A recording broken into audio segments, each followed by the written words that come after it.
जय जगन्नाथ पिलामाने ओडिशार number 1 PG entrance preparation app OCS by Ranjan को अनेक अनेक अभिनंदन। वर्तमान आम कथा स्पोर्ट बा वेटिंग केबे कौन सब हम से रिगार्डिंग कथा वेटिंग लिस्ट केबे आसीबो रिपोर्टिंग केबे कौन अच्छी सब गुड़ाक आम डिटेल्स देखा ता सहित आम कथा फेज 2 फेज 3 आसीबो कि ना नहीं। तो निश्चित भाव में समस्ते वीडियो को शेष पर्यंत देखूँ। ओसीएस बाय रंजन आप डाउनलोड कर दिंतु एवं टेलीग्राम व्हाट्सएप इंस्टाग्राम सब जोड़ी हो जातु। सब गुड़ाकर लिंक डिस्क्रिप्शन रही। जी बर्तमान आम टॉपिक को। नमस्कार दोस्तों, इस वीडियो को लाइक करें, हमारे चैनल को सब्सक्राइब करें, इस घंटी के आइकन को दबाएं, ऑल सेलेक्ट करें हमारी सभी वीडियो सबसे पहले देखने के लिए।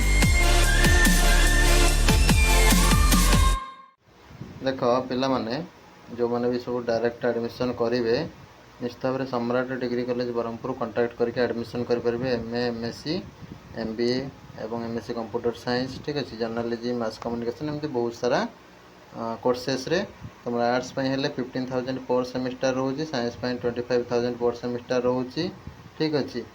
तापर तुम आडमिशन रिएडमिशन सब गुड़ाक फ्री कर दिखाई चलित वर्ष सम्राट डिग्री कॉलेज ब्रह्मपुर तरफ केवल कोर्स फी जहाँ लगे आ जो मैंने साम्स एडमिशन कर तुमको आडमिशन रिएडमिशन भी शो कर पारे तो डायरेक्ट एडमिशन करदेव बेटर हम 20,000 कम पड़ो ठीक अच्छे। तो जल्दी जल्दी कंटाक्ट करूँ सार सहित कथा एडमिशन कर पकातु लिमिटेड सीट्स रही।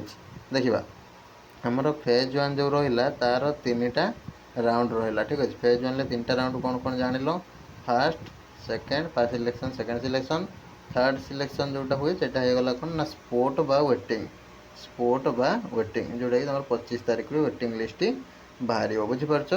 तो fast selection admission second selection admission जो मैंने सब करेंगे जो ओपर ऑप्शन थी से मैंने स्पोर्ट बा वेटिंग इलिजिबल रे ता सहित जो मनकर टोटाली भी है ना टोटाली नॉट सिलेक्टेड रही से मैंने भी इलिजिबल रे ठीक अच्छे। ताले फेज 1 रहा डिटेल्सटा बुझीपार। फेज 1 कौन कौन ना फेज 1 है तुम 3टा राउंड रहा fast round second round third बा वेटिंग बा स्पोर्ट ठीक अच्छे। तो ये स्पोर्टा इंपोर्टाट बहुत ही कहीं बहुत पिला ये एडमिशन करने सेकेंड्रे बहुत पिला एडमिशन करके पढ़ापढ़ी स्टार्ट करदे आ सहित स्पोर्ट रे मैक्सिमम सीट गुड़ा फिलअप हो संभावना रही। तापर जदि वैकेंसी रहा ताले गवर्नमेंट कौन कर 3टा राउंड गला आहरी 3टा राउंड जेहतु बाकी तो से अनुसार फेज 2 आण फेज 2टा आण फेज 2 रे मिनिमम से गोटे कि 2टा राउंड रखिए ठीक अच्छे। पाखापाखि 2टा राउंड रहा ठीक अच्छे। 2टा राउंड पाखापाखि रखिए जो कि गोटे हूँ वेटिंग रखिए गोटे फाइनाल रखिए जोटा गवर्नमेंट तरफ मेरिट लिस्ट काढ़देव आ गोटे वेटिंग रखिए ठीक अच्छे। तापर जब पुणी वैकेंसी रहा फेज 3 आनबार प्लानिंग रही पारे जोटा कि लास्ट गोटे राउंड आनी पारे ठीक अच्छे। आई हिसाब से सब हूँ चलता है fast selection second selection third selection तापर स्पोर्ट गोटे आने हूँ तुम कन्फर्म वाला वेटिंग वाला से 2टा हो जाए राउंड जोटा कि 4th 5th हो जाए आ 6टा तुम फेज 3टा लास्ट को जब बड़े ताल हूँ से नोटिफिकेशन आने तो से अनुसार चलित वर्ष भी सेमती कंटिन्यू हम कि वैकेंसी उपर डिपेंड करे जब ये फिलअप हो वेटिंग स्पोर्ट रे ताले आगो का राउंड बढ़ियार संभावना रही। जदि वैकेंसी रहा फेज 2 उपरको कथा जीव बुझीपार।